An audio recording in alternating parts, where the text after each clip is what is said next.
Merci beaucoup. Je suis très fière et très flattée de l'accueil qui m'a été fait à Meskiana. Je suis très fière. Retour aux sources? Retour aux sources, très bien. C'est-à-dire? C'est nostalgique. Je retrouve des anciennes amies, des anciennes camarades de classe, des anciennes élèves parce que j'ai enseigné à Meskiana. J'ai enseigné pendant 2 ans à Meskiana et puis après je suis partie. Vous savez que moi je suis Meshakra par alliance et je suis une Gharbi. Et donc je suis un peu plus âgée que celles qui ont déjà écrit qui est Meshakra, que ma belle-sœur. C'est ma belle-sœur. Voilà, Yamina. C'est ma belle-sœur. Très bien. Voilà. Le roman, c'est le premier? Non, c'est le deuxième roman.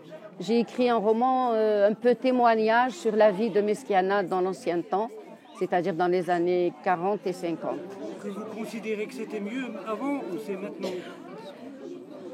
Le beau village que j'ai connu s'est un peu développé un peu anarchiquement, mais les habitants restent les mêmes, je trouve. Je trouve qu'ils ont gardé les mêmes qualités d'hospitalité, de tolérance. Je connais mon village avec tous les gens qui y vivaient, kabyles. Nous, mes parents n'étaient pas originaires de Meskiana, mais nous n'avons jamais senti que nous n'étions pas d'ici. On se dit toujours de Meskiana. Il y a eu des Kabyles, des Mozabites, des Français, des Italiens, et il n'y avait jamais de problème. Si plein, c'était le pays Chaoui. Ah d'accord. Et justement, ce qui est admirable, c'est que nous étions un pays Chaoui qui, aux yeux de certains, était un pays fermé.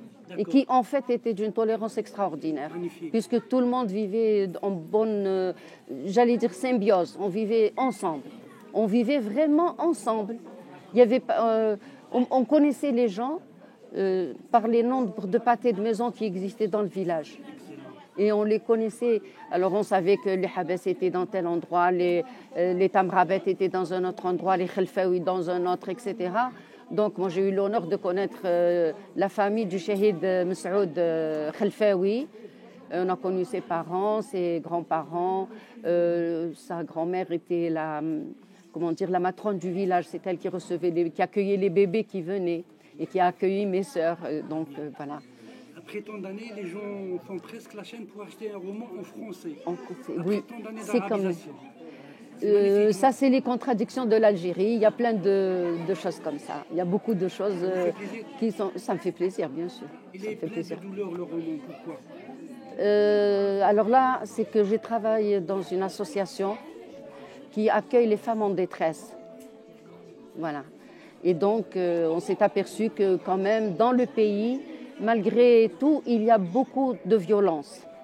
Dans la rue, partout, les hommes sont violents entre eux, les hommes sont violents envers les femmes sont violentes entre elles, sont violentes avec les enfants.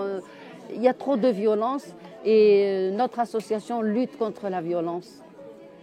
Si on parle des femmes, c'est parce qu'elles sont considérées comme toujours dans les anneaux faibles de la chaîne, avec les vieux et les enfants. Et maintenant, on s'est aperçu que même les vieux souffrent de la violence des moins vieux. Un cri de détresse? Je voulais que justement les gens ne restent pas en l'état de victime. Je ne veux pas de la victimisation. Je veux que les gens se rebellent, s'indignent et montrent le fond. Eh bien, j'espère que les jeunes qui sont nourris justement par... beaucoup de luttes contre la violence seront moins violents et seront, je pense, mieux éduqués quand même parce que l'école, elle fait des efforts. On a beau dire l'école est sinistrée, mais l'école fait des efforts. Voilà. Mais elle est concurrencée malheureusement par d'autres cas.